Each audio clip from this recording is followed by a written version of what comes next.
Olá, bem-vindos à nossa conversa de hoje. Vamos mergulhar num capítulo, assim, bem intenso do livro de Jó, o capítulo 24. Olá. Sim, é um capítulo denso mesmo, cheio de questionamentos. E ele já começa, né, com uma pergunta daquelas: por que será que o Todo-Poderoso ah, parece não marcar um tempo para as coisas, para os julgamentos? Isso, porque os justos ficam procurando esses dias de intervenção e não acham. É como se Jó esperasse uma agenda divina que nunca chega, né? Exatamente.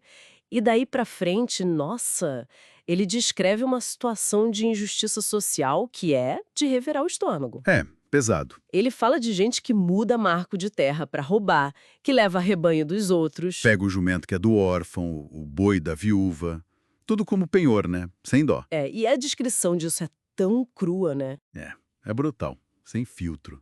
E não é só a pobreza, é a humilhação, sabe? Os necessitados são empurrados para fora do caminho, tem que se esconder, Viram invisíveis, né? praticamente. A comparação deles com jumentos selvagens no deserto buscando comida para os filhos, nossa, mostra um nível de desumanização terrível. É a luta pela sobrevivência no limite do limite. É muito visceral. E continua, né? Gente trabalhando nos campos dos ricos, nas vinhas, e mesmo assim passa a noite pelada sem roupa. Molhados pela chuva da serra, se agarrando em pedra porque não tem nem abrigo. Que vida é essa, né? É desolador e a crueldade vai além. Sim, atinge os mais indefesos. O texto fala de órfão tirado do peito da mãe, bebê de pobre tomado por causa de dívida. Meu Deus! E mesmo quem trabalha duro, tipo carregando feixe, espremendo azeitona, uva, continua com fome e com sede. E no meio disso tudo, o Jó solta aquela frase, né? Que na cidade tem gemido de moribundo, clamor de ferido. E mesmo assim, Deus não acusa ninguém de irregularidade. É quase uma acusação, né? Uma crítica velada à aparente indiferença divina diante desse caos todo. Pois é. E aí o negócio fica mais complexo, porque Jó contrasta essa miséria toda com a vida dos malfeitores. Ah, sim, os rebeldes contra a luz, como ele chama. Exato. Gente que age na escuridão, que parece ter pavor da luz do dia. O assassino que espera anoitecer para matar o pobre, o ladrão que age de noite, o adúltero que tapa o rosto e espera o lusco-fusco. É interessante como ele descreve essa relação deles com a escuridão, né? Muito. Ele diz que, para eles, a escuridão profunda é como se fosse amanhã. Eles se sentem bem ali. São amigos dos terrores da noite. Que coisa, né? Inverte tudo. A luz, que seria a justiça, a ordem, eles rejeitam, abraçam o caos, a maldade. Exatamente. Mas aí,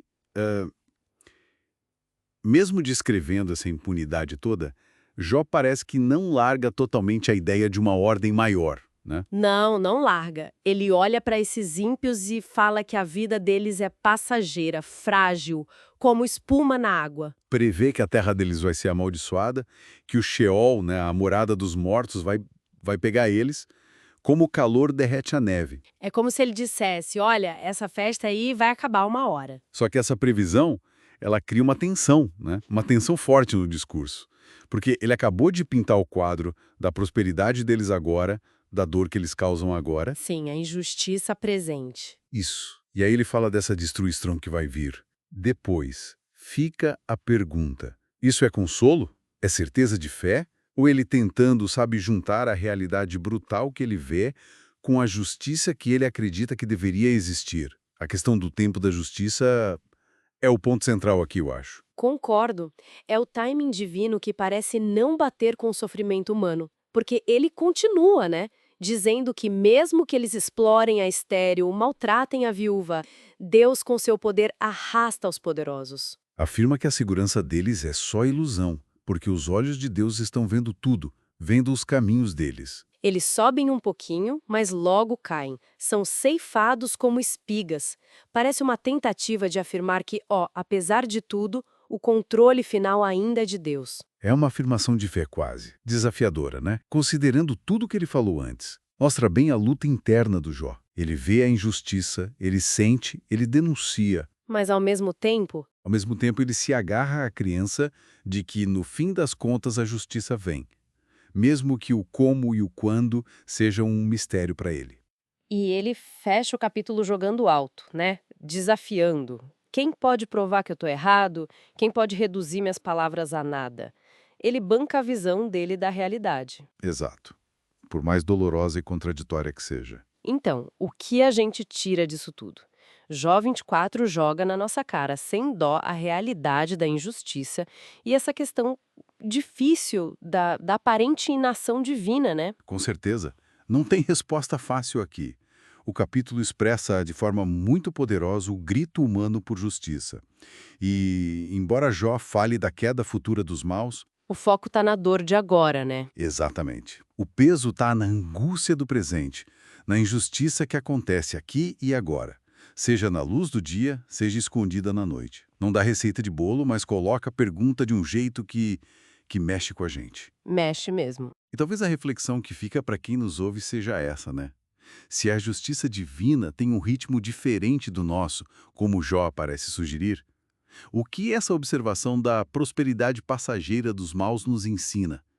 Como a gente lida com a injustiça e o sofrimento que a gente vê no nosso próprio tempo? Fica aí para pensar.